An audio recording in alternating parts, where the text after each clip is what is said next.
आपको आईटी की जरूरत है, आईटी के बंदे को आप देखते तो हैं लेकिन कभी बातचीत करने की कोशिश नहीं करते हैं, उसको बताते भी नहीं है, केवल मेल ठोक देते हैं कि I am facing the problem in IT. मेल मेल कौन खेलता है मालूम? मेरे हिसाब से, मैं अपनी भाषा कर रहा हूँ, मैं तो उसे मतलब एमडी या इस सब पे नहीं उंगली उठाऊं। मेल मेल कौन खेलता है? जिसको कोई काम नहीं होता है, वो ऐसे आंख गड़ाए बैठा रहेगा, मेल आया, हाँ सूरत ने मेल किया, अब इसका जवाब दे देता हूँ, हाँ ये निशान ने मेल किया, अब इसका जवाब दे देता हूँ। और जब अपनी आंखें आप लैपटॉप या कंप्यूटर पे मेल देखने के लिए आउटलुक का एक सेंड रिसीव अपडेट करते रहते हो। इतने दिन में तो हम आप कोई दूसरा काम कर लेंगे, मेल आएगा ना देखेंगे, हम शेड्यूल बना लेते हैं, when we come to our working days, हम एक बार सुबह में मेल चेक कर लें, एक बार शाम को जाते समय मेल चेक कर लें, बीच में भी एक बार मेल चेक कर लें। इसका ये मतलब नहीं कि हम अपनी आंखों को गड़ा के बैठे केवल मेल के लिए। हम वर्बल जो काम होता है ना, जो वर्बली, हाँ सुब्रत ये काम कर देना, आप वर्बली बोलते हैं ना, मेल का क्या है, मेल ये देखेगा नहीं देखेगा, हाँ फिर ये सर आपने भेज दिया मेरे पास तो आया ही नहीं, ठीक है, तो बोल देंगे हम, वर्बली हम कम्युनिकेट करें। कोऑर्डिनेशन, कम्युनिकेशन,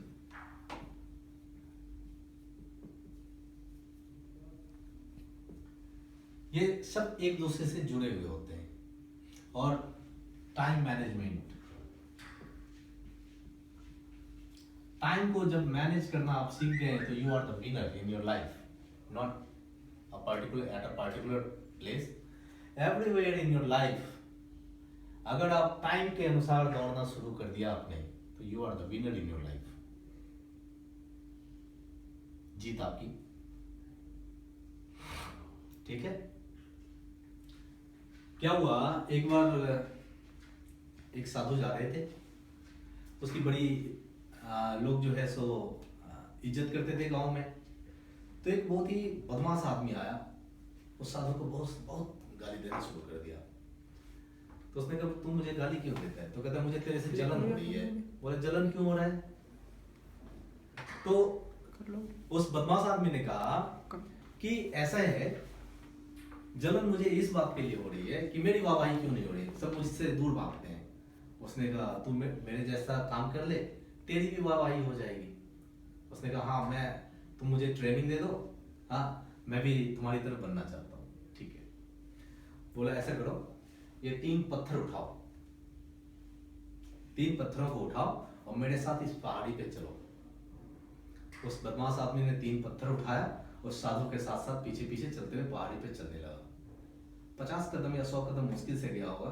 बोला अरे साधु तुमने तो मार दिया यार, हाँ ये वजन वाला 3 पत्थर मुझे कह रहे हो उतारने के लिए, उठा के ऊपर ले जाने के लिए, मुझसे नहीं हो पाऊंगा। बोला तुम कर सकता है, 1 पत्थर हटा दे। उस आदमी ने 1 पत्थर हटा दिया, 2 पत्थर को लेकर बोला चल। फिर 100 कदम या 150 कदम आगे बढ़े, फिर उस बदमाश आदमी ने वही कहानी बोला, वही गीत गाया कि साधु तुमने मुझे परेशान कर दिया, हाँ ये तो और भारी लग रहा है। बोला ठीक है, एक पत्थर और फेंक दे, तब चल तब आसानी होगी। फिर आगे बढ़ा, फिर उसने कहा कि मैं परेशान हूँ, इसका बोझ मुझसे उठाया नहीं जाता है। बोला ठीक है, तो क्यों रखा है, उस पत्थर को भी फेंक दो, अब चलो मेरे साथ। फिर पहाड़ी की चोटी पे वो दोनों पहुंच गए। वहां पहुंच के वो बदमाश आदमी कहता है जब आपको पता था कि पत्थर फेंकना है और हमें वैसे तो इतना दूर मुझसे क्यों लगवाया पत्थर?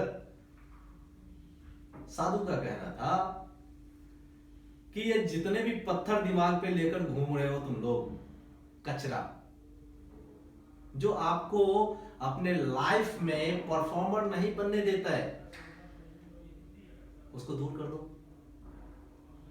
उसको हटा दो, फेंक दो,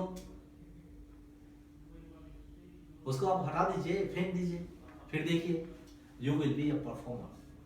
परफॉर्मर बोलते किसको है निशा किसको? वो तो मालूम है, जो टीच करे टीचर, सिंग करे सिंगर, परफॉर्म करे परफॉर्मर, लेकिन परफॉर्मर है क्या?